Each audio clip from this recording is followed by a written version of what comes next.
दोस्तों नमस्कार, आप देख रहे हैं हेली न्यूज वर्ल्ड। सोच बेहतर कल की रेवाड़ी से वरिष्ठ भाजपा नेता डॉक्टर सतीश खोला ने आज यहां प्रेस कॉन्फ्रेंस की, जिसके दौरान उन्होंने क्या कहा, देखिए हमारी ये रिपोर्ट। चावल भेजे थे जो यहाँ से जो पूजा होती थी वो रोज बाई पोस्ट जाती थी, जो प्रधानमंत्री के पास स्वयं जाती थी। 365 दिन तक दोबारा उनको प्रधानमंत्री बनने की जो मन्नत मांगी, तो रेवाड़ी के ब्राह्मण, रेवाड़ी के मंदिरों का और रेवाड़ी के गुरुजनों का विशेष आशीर्वाद जो प्रधानमंत्री पर रहा, उसी को आगे लगातार चलते हुए ये दलीप शास्त्री जी की के नेतृत्व में ये उनका स्वागत का कार्यक्रम होगा। शिलान्यास एम्स का है।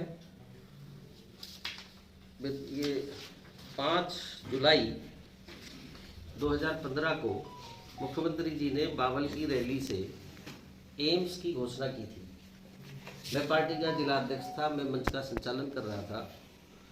डॉक्टर बनवारी लाल जी उस समय विधायक थे, आज भी विधायक है, मंत्री हैं। उनके आग्रह पर, सांसद राव इंद्रजीत सिंह के आग्रह पर, मैंने मंच से मुख्यमंत्री जी के सामने रेवाड़ी के, ये सामने है अखबार की कटिंग, रेवाड़ी के बाईपास और एम्स का मांग पत्र रखा था। मैंने रखा था, लेकिन इन दोनों की सहमति से पहले ये तय हुआ था कि लोकल एमएलए, लोकल एमपी और मुख्यमंत्री जी के सामने ये रखा था। ये पूरा हुआ। समय इसमें जरूर लगा। प्रधानमंत्री जो बात कहते हैं, मुख्यमंत्री जो बात कहते हैं वो पूरी होती है। उसका ये साबित है कि सबके सामने पूरा इसमें किस तरीके से रखा था, कैसे रखा था। बहुत बड़ा प्रोजेक्ट है, क्योंकि उस समय ये तय हुआ था कि हर प्रदेश को एक एक एम्स केंद्र सरकार की तरफ से दिया जा रहा है। तो उसमें हरियाणा अछूता था और वो बाजी सबसे पहले हम रेवाड़ी वालों ने मारी।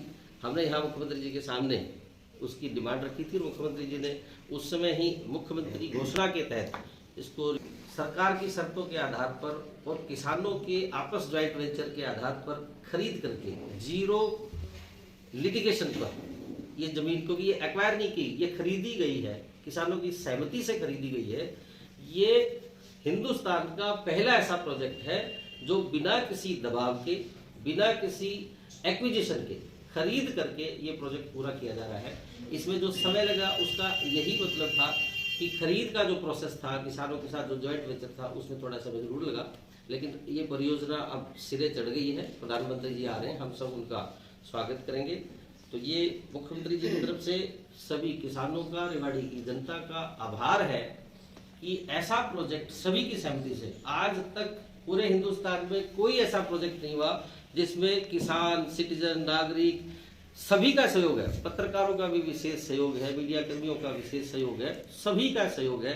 उस समय ये छोटी बात लग रही थी, विपक्ष के लोगों ने खूब इसको मुद्दा बनाने का प्रयास किया, लेकिन मुख्यमंत्री जी की ईमानदार सोच, उनकी प्रतिभा और प्रधानमंत्री जी की यश के बाद जीरो लिटिगेशन पर यह प्रोजेक्ट पूरा हो रहा है। हम सब मिलकर के, खासकर क्योंकि हमारे सनातन धर्म में ब्राह्मणों को सबसे आगे पूजन विधि पर आगे रखा जाता है, तो दलीप शास्त्री जी के नेतृत्व में 11 ब्राह्मणों के साथ प्रधानमंत्री जी का भी स्वागत होगा और इस शिलान्यास का कार्यक्रम होगा। और ईश्वर से प्रार्थना है कि जल्द ये प्रोजेक्ट पूरा हो ताकि यहाँ के लोगों को इसका लाभ मिले। सर, आज कोई प्रेस कॉन्फ्रेंस बुलाई थी, क्या पूरा मौजूद था? 16 फरवरी को यशस्वी प्रधानमंत्री नरेंद्र मोदी जी एम्स माजरा का शिलान्यास करने आ रहे हैं। 15 सितंबर 2013 को भी उस समय के गुजरात के मुख्यमंत्री रेवाड़ी में आए थे पूर्व सैनिक रैली में। मैं पार्टी का जिला प्रधान था, उनका भव्य स्वागत किया गया। अलौकिक रैली हुई जिसमें लाखों लोगों ने भाग लिया और उस रैली के बाद में मुख्यमंत्री से प्रधानमंत्री बने। बीच में भी एक बार चुनाव प्रचार में आए थे, हमने स्वागत किया। प्रधानमंत्री के स्वागत के लिए रेवाड़ी के ब्राह्मणों ने विशेष तौर पर शंखनाद करके तैयारी की हुई है। 11 ब्राह्मण शंखनाद करके, शंख बजा करके उनका अभिवादन करेंगे और शिलान्यास पर शंख ध्वनि से जोरदार उनका स्वागत करेंगे। इससे पहले भी रेवाड़ी के 151 मंदिरों के पुजारियों ने उनको दोबारा से प्रधानमंत्री बनने के लिए रोजाना 365 दिन पुष्पामृत भेजा था। यहाँ से रोजाना एक मंदिर से पुष्प, फल और चावल उनके लिए भेजे जाते थे, जो सीधे प्रधानमंत्री के पास जाते थे। ठीक उसी तरीके से तीसरी बार प्रधानमंत्री वही बने, इसके लिए भी रेवाड़ी के ब्राह्मणों ने आज ये व्यवस्था की है। तो आज प्रेस वार्ता करके दलीप शास्त्री जी मेरे साथ थे, तो ये सारी चीज़ हमने बताई है। उनका स्वागत है। रेवाड़ी की जनता तैयार है उनके स्वागत करने के लिए।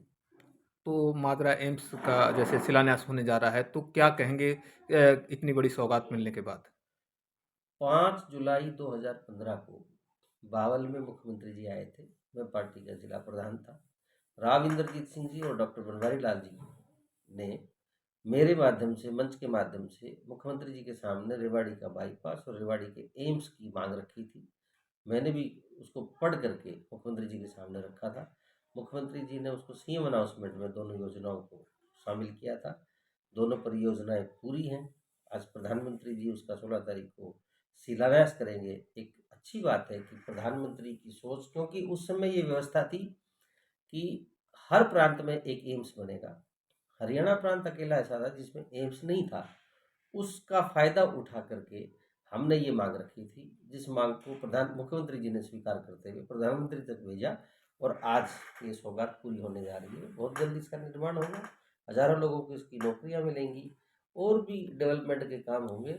अच्छी सौगात है। अहिरवाल के बारे में प्रधानमंत्री जी अच्छी सोचते हैं और उसका परिणाम ये है कि स्वयं आकर के इसका शिलान्यास करें। आज रोहतक में एक बड़ा कार्यक्रम हुआ, मुख्यमंत्री जी ने कई नए चेहरों को भी शामिल कराया।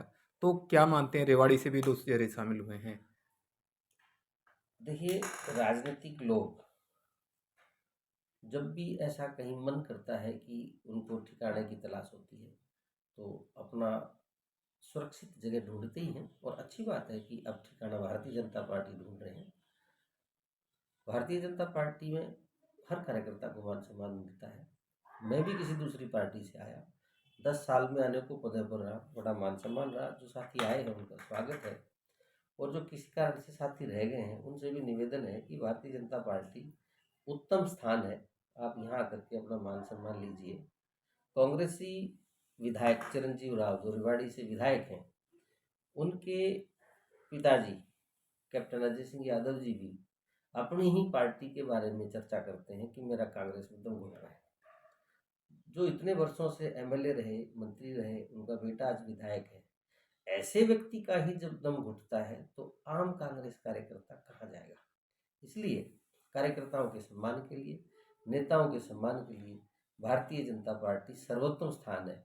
इसलिए मैं तो सभी को आह्वान करता हूँ कि आप आइए और इसमें अपना स्थान ग्रहण करिए। राज्यसभा के लिए आज एक सूची आई है। सुभाष बराला जी को जो है राज्यसभा सदस्य के तौर पे। सुभाष बराला जी भारतीय जनता पार्टी के वरिष्ठ नेता हैं, पूर्व प्रदेश अध्यक्ष हैं, पूर्व विधायक रहे हैं, अनेकों पदों पर रहे हैं। भारतीय जनता पार्टी को अपने खून पसीने से सींचा है। उनको उसका लाभ तो मैं नहीं कह सकता, लेकिन एक कार्यकर्ता को जो मान सम्मान दिया है, जैसे मध्य प्रदेश में, छत्तीसगढ़ में, राजस्थान में एक कार्यकर्ता को मुख्यमंत्री बनाया, ऐसे ही एक कार्यकर्ता को राज्यसभा में भेजा है।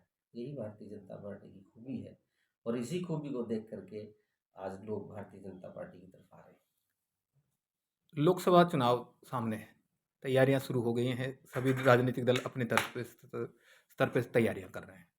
तो अभी हाल में कुछ दिन पहले एक प्रेस कॉन्फ्रेंस हुई, एक नेताजी ने कहा कि जिसके हाथ में कमल है हम उसके साथ हैं। तो हाँ, क्या म, क्या कहेंगे? निश्चित तौर पर हम भारतीय जनता पार्टी के कार्यकर्ता हैं। पार्टी हमारी माँ है, और 5 साल में पार्टी ये उम्मीद करती है कि कमल निशान को आगे बढ़ाया जाए।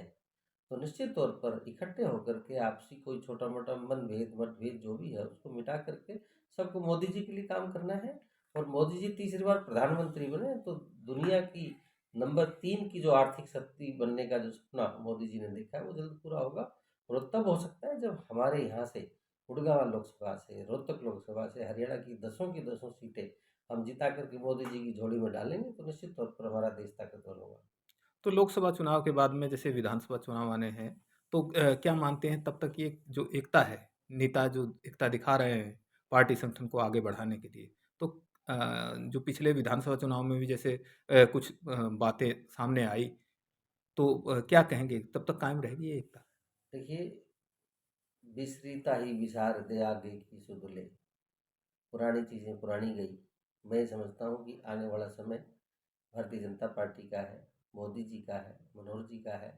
जैसे लोकसभा में काम कर रहे हैं, मैं उम्मीद करता हूँ कि विधानसभा में भी सभी कार्यकर्ता मिलकर के ऐसा काम करेंगे। रेवाड़ी विधानसभा क्षेत्र से आप भी दावेदार हैं टिकट के, तो क्या मानते हैं कैसे किस बार क्या किसी नए चेहरे को पार्टी अपना पसंद बनाएगी या किन्हीं पुराने चेहरों में से ही जो है उनको अपना। पार्टी का चेहरा है कमल निशान। जो कमल की टिकट लेकर के आएगा, सब कार्यकर्ता उसके साथ जुटेंगे, वही हमारा उम्मीदवार है। लोकसभा चुनाव की अगर बात की जाए तो उन्होंने एक जवाब ये भी दिया कि सीधा जब प्रश्न उनसे सवाल किया गया कि राव इंद्रजीत सिंह या जो आरती राव, तो लोकसभा चुनाव में अगर पार्टी किसी कहते हैं कि आम आदमी को टिकट भी मिल गई तो भी उनके साथ हैं, तो आप क्या सोचते हैं लोकसभा के चुनाव हमारे में? दल में व्यक्ति विशेष कोई नहीं है। यहाँ कार्यकर्ताओं की पार्टी है, कार्यकर्ता आधारित पार्टी है। कार्यकर्ता ही नेता बनाते हैं, नेता ही मंत्री बनते हैं, वही प्रधानमंत्री बनते हैं। पार्टी जिसको भी टिकट देगी, कमल निशान लेकर के आएगा, सब उसके साथ ईमानदारी से जुटेंगे। सबका साथ सबका विकास सिद्धांत है पार्टी का, और सहकारिता विभाग में एक बड़े मामले की चर्चा काफ़ी सुनी गई, मुख्यमंत्री जी ने भी उनको मंत्री जी को बुलाया, तो क्या मानते हैं कि हरियाणा की कहाँ? विजिलेंस टीम ने उस घोटाले को पकड़ा है, मुकदमा दर्ज किया है, दोषी अफसरों को भीतर बंद किया है। जांच अभी उच्च स्तर पर चली गई है, और भी कोई इसमें अगर दोषी पाए जाएंगे, कोई हो, वो भीतर निश्चित तौर पर होंगे। भारतीय जनता पार्टी मोदी जी के नेतृत्व में काम करती है। प्रधानमंत्री 100% ईमानदार हैं, मुख्यमंत्री 100% ईमानदार हैं, और सब उम्मीद करते हैं कि हमारे नेता भी ईमानदार रहें। लेकिन कोई अधिकारी, कोई कर्मचारी, कोई नेता अगर भ्रष्टाचार करता पकड़ा जाता है, तो वो भी जेलों की सलाखें में ऐसे ही जाता है। हाल में एक निर्णय आया है, 3 कांग्रेसी नेता जो सीएलयू के मामले में आरोपित थे, उनको उनके खिलाफ मुकदमा चलाने की एसीबी को मंजूरी मिली है सरकार की ओर से। क्या कांग्रेस की नहीं, कोई भी व्यक्ति जो भ्रष्टाचार करता मिला, या कोई पुराने भ्रष्टाचार के मामले में पाया गया, कोई भी हो, निश्चित तौर पर उसके खिलाफ कानूनी रूप से कार्रवाई होती है, होती रहेगी। भ्रष्टाचार को लेकर आपने भी एक मुहिम छेड़ी, रेवाड़ी नगर परिषद का कई बार जिक्र आता है, तो क्या माना जाए अब क्यों बार बार दाग लगते हैं रेवाड़ी नगर परिषद पे? नहीं, देखिए, लोकल बॉडी महकमे में इस तरह की चीज़ें होती रहती हैं, और मेरा ये मानना है कि इनकी जांच हर स्तर पर होती रहनी चाहिए। जो भी कोई व्यक्ति पकड़ा जाता है, उसके खिलाफ कार्रवाई होती है। उस समय भी भ्रष्टाचार की जांच में चीज़ें मिली, अफसरों के खिलाफ कार्रवाई हुई, निश्चित तौर पर हुई। अनेक अफसर सस्पेंड हुए, उनके खिलाफ कार्रवाई भी हुई है। तो चेयरपर्सन ने तो कांग्रेस की पूर्ववर्ती जो मंत्री हैं उन पे भी आरोप लगाया कि उनके कार्यकाल में 2500 करोड़ रुपए का घपला हुआ, तो क्या मानेंगे कि अब सरकार ने उनकी जांच क्यों नहीं करवाई? चेयरमैन ने क्या आरोप लगाया, उसका जवाब तो चेयरमैन ने। लेकिन रेवाड़ी का विधायक चिरंजीव राव नगर परिषद की चेयरमैन पर आरोप लगाते, तो अगली बार उनको चेयरमैन का ही चुनाव लड़ लेना चाहिए। उनको चिंता सिर्फ थोड़ी सी एक आध सड़क की है। बाकी के जो 70 गांव विधानसभा के हैं, दारोडा शहर है, उनकी चिंता नहीं है। वो एक पूनम यादव के खिलाफ बयानबाजी करते रहते हैं। इनका आपसी पारिवारिक भी मामला है, क्योंकि पूनम यादव भी शरणवास की हैं, और ये भी शरणवास के हैं। मुझे लगता है कि इनकी पारिवारिक विवाद ज़्यादा हो सकता है, राजनीतिक विवाद कम है। तो यदि पूर्व मंत्री के जो 2500 करोड़ रुपए के घपले की जो बात है, तो क्या उसकी सरकार को जांच करानी चाहिए? मेरे पास ऐसी कोई अभी तक आई नहीं। पूनम यादव जी के पास होगी तो वो जांच शिकायत दे देंगे, जांच हो जाएगी।